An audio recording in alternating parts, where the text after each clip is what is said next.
I mean, with all due respect, Connor, you don't take on Caitlin Clark in Papa Shot. What are you thinking? Just some of the activities the Iowa men's and women's basketball teams are doing here in Indianapolis as our Media Day coverage continues. And boy, oh boy, all 5 starters are returning for Iowa on the women's side after averaging 86 points a game last year. Made it all the way to the Sweet 16. And the newcomer, Caitlin Clark, averaged more than 26 points a game, as well as 26 points and 7 assists as a freshman last year. Caitlin is with us. Monika Czinano is with us. Lisa Bluder is with us. Before we do anything, you beat Connor, right? Well, oh, come on. Hey, he didn't have to play in a dress and heels. He had a shirt on and pants. That's not fair. Rematch with him wearing a dress and heels. Oh, there we go. That seems fair, doesn't Fair. it? Or we can just put on basketball clothes and also win. That probably would work, too. You'd win that way. Exactly. Lisa, we showed the graphic there. Second best scoring team in the country. Biggest reason why? A balance, I think. We're a pretty up-tempo team, but we also shoot the ball extremely well. We were the best three-point shooting team in the country. We were second best in field goal percentage in the country. So we shoot the ball really well, and we shoot it with confidence, and we have a lot of fun playing. Mm-hmm. And yet, defense was an issue. You're kidding.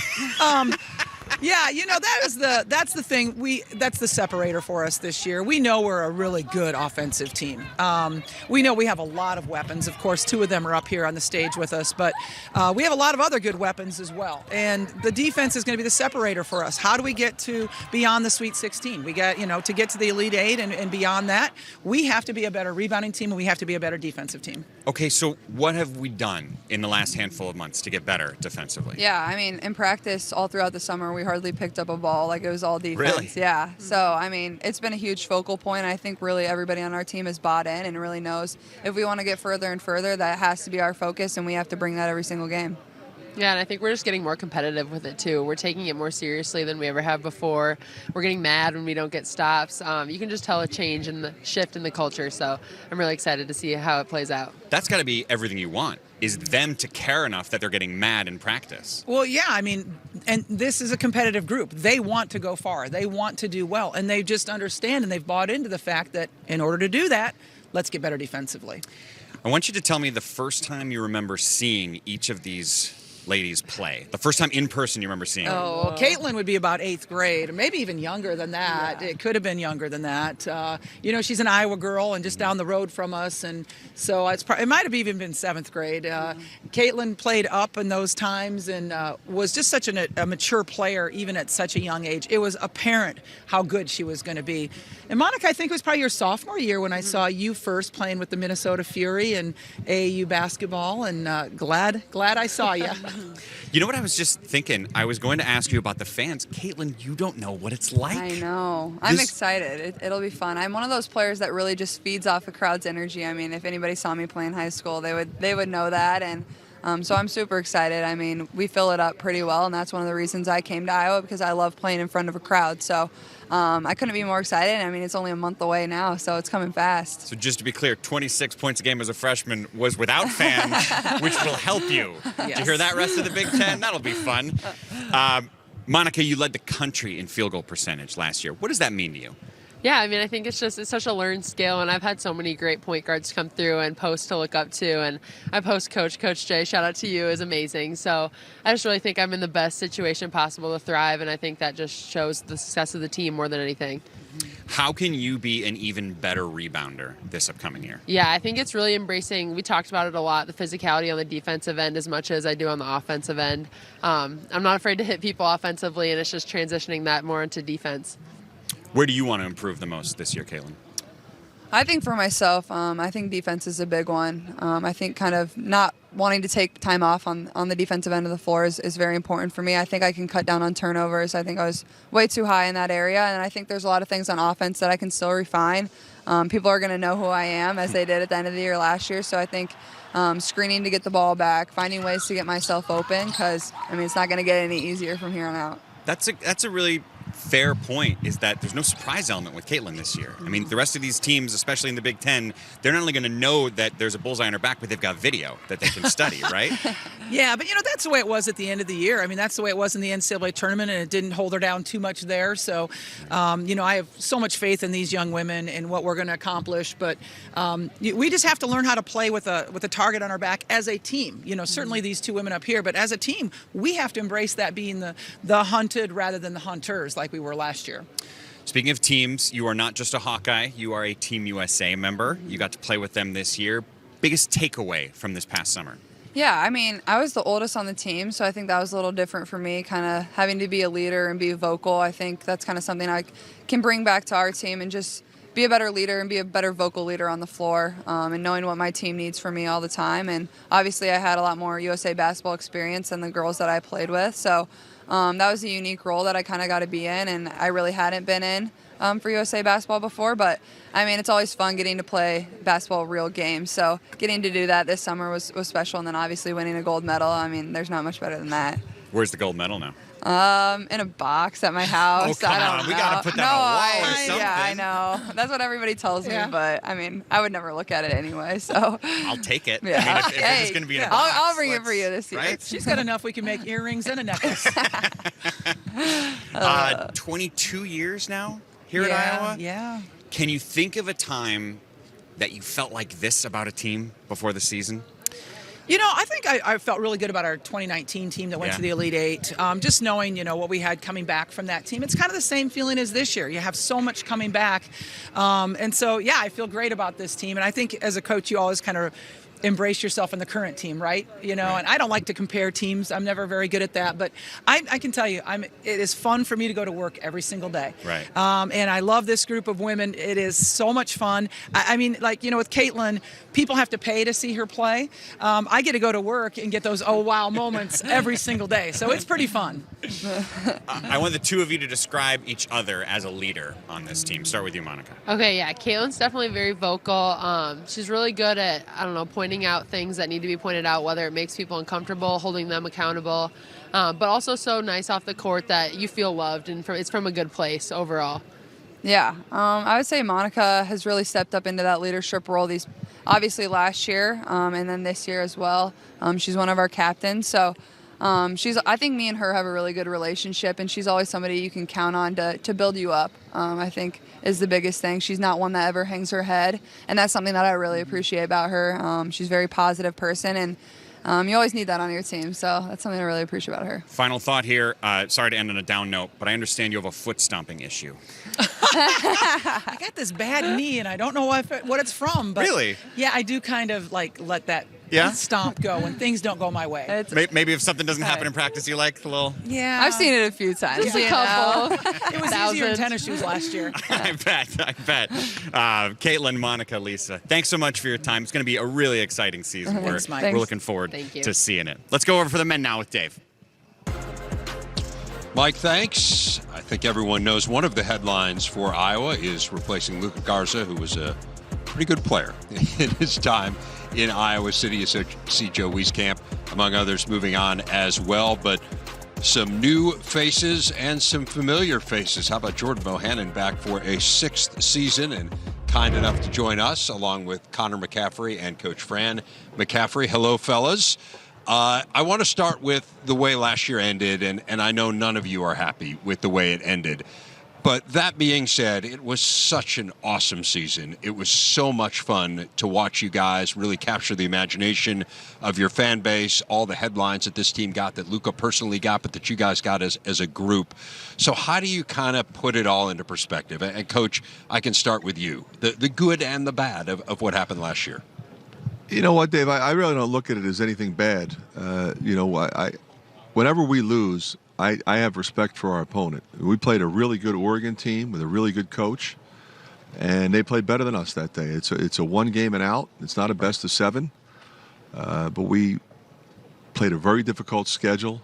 We had some phenomenal wins, great road wins. We played Gonzaga. We didn't duck anybody, and consistently performed well in the toughest league in the country. And we say that all the time. We kind of just throw that out there.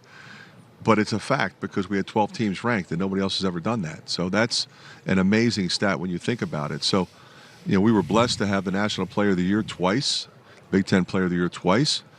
Yes, it's not going to be easy to replace him, but we have some other really good players. We have to play a little bit differently.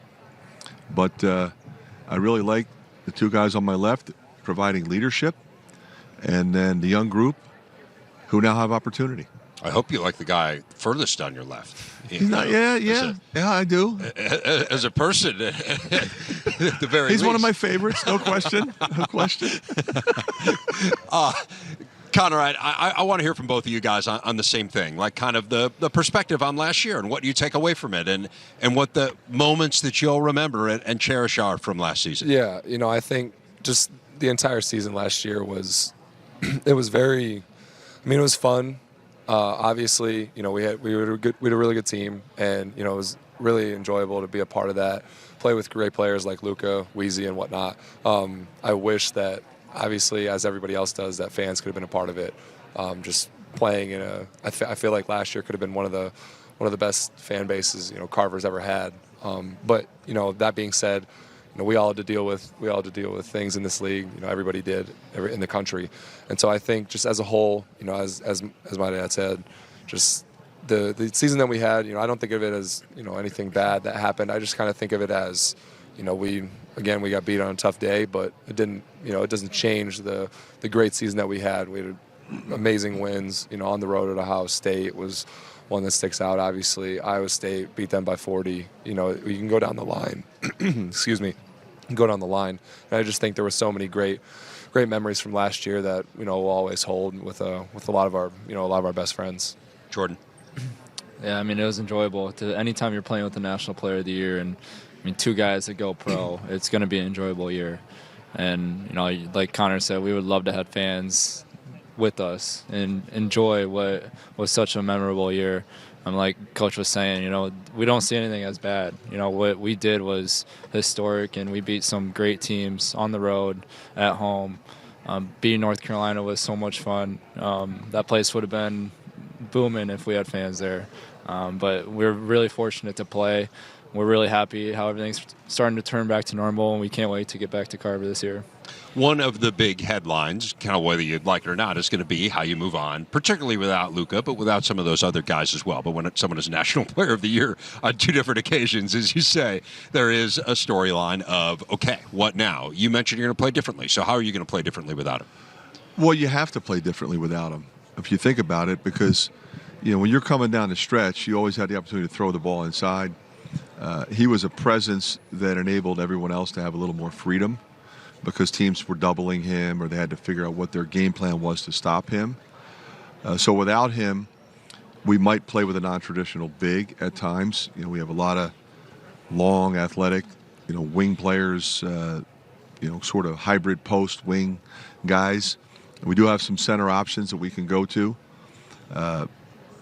We go with a smaller lineup, an athletic lineup. We can up-tempo our defense. We can switch more. We can press more if we want to. We can, we're always going to run a sort of a 5-out motion. We can go off the dribble a little bit. But it's going to be an opportunity for others to step up into a different role. Everybody on our team essentially is going to have a different role than they had last year. And that's rare. Normally you come in, somebody's got this, even these two guys might have different roles. They're going to be leaders, but, in terms of what we do on offense in particular. So it's a challenge as a coach. I think it's what makes coaching fun. It's what makes it interesting. And the good news is I have a lot of options. We have, 12 or 13 guys that I feel very comfortable playing. You don't always have that. Yeah, I know you're really high on the depth of this team and what it allows you to do. When I think about the teams that you've had at Iowa, Coach, and I'll put this to the players, you have had a lot of superstars, right? You've had Aaron White and Peter Jock and Luka and all these guys, Devin Marble, right? The list kind of goes on and on. Is there a superstar on this team? Do you need a superstar, Jordan? How do you feel about the way this team's composed?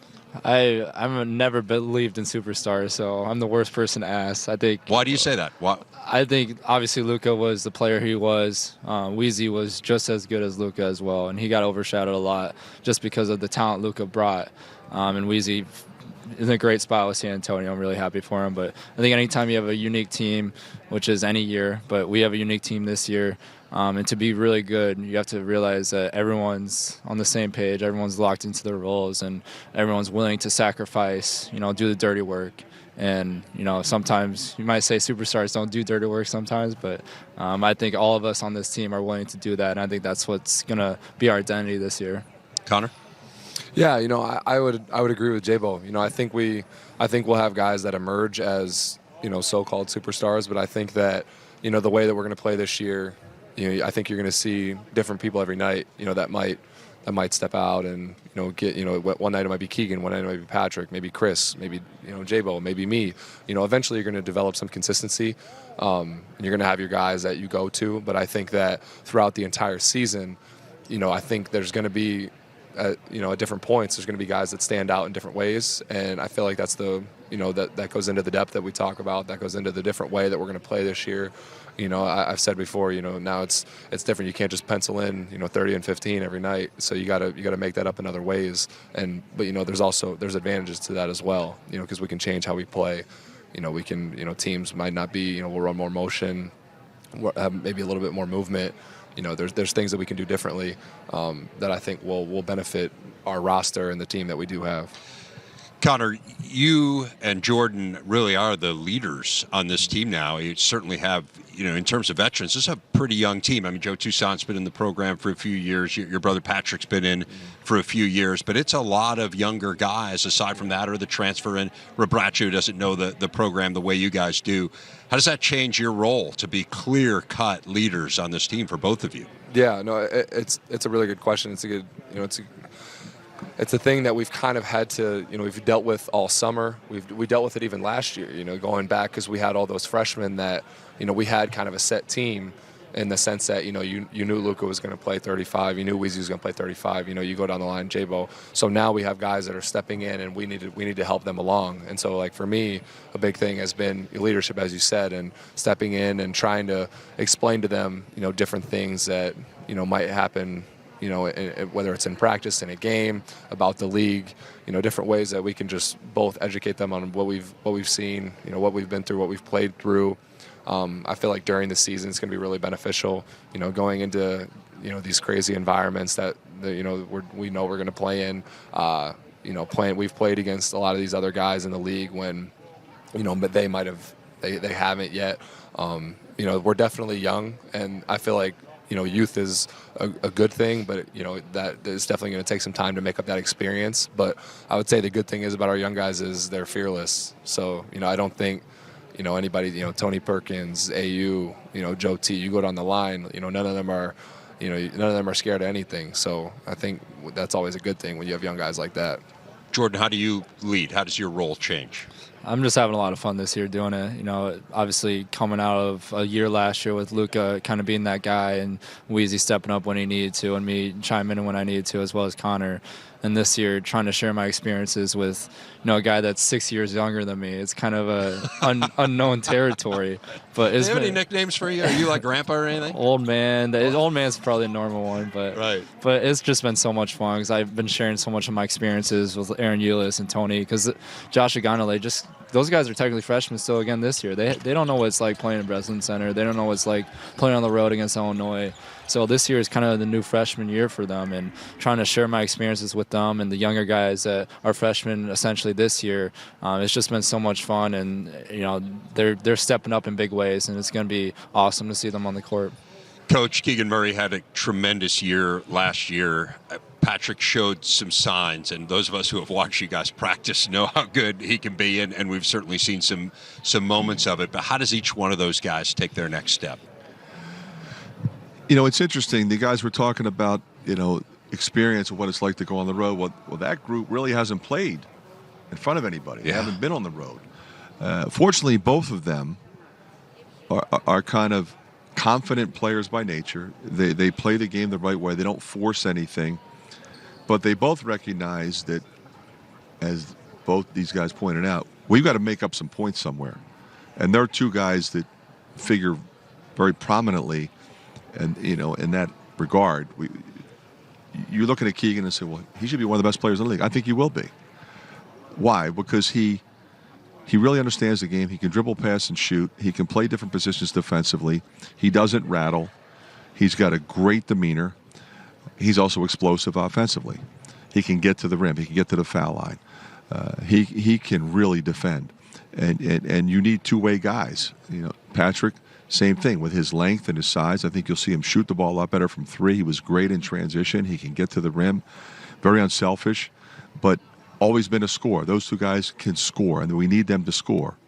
We got a couple guys here who can do that, and then we've got to figure out, okay, where do we go from there with our young core of guards that we've mentioned, and then our young bigs, can they step in? But Philip is a guy also that, he's old. He's been around. He's a veteran guy. He's not a veteran guy at Iowa, but he's a veteran guy. But I think the one guy that might also surprise everybody is Chris Murray. He's everybody forgets about him because Keegan was so good last year. Chris is really good. They essentially have the same body. They're both long. They can both step out and shoot. They both can dribble the ball. So they're going to be on the floor a lot together as well. And, kind of gives you 3, 6, 9 guys sometimes. If Patrick, Chris, and Keegan, and that's a hard group to guard. This brothers thing's a good formula. It's not a bad. Yeah, I kind of like it. Fran McCaffery, Jordan Bohannon, and Connor McCaffery. Thanks so much, guys. Thanks, Dave. Thank you. Best of luck this year.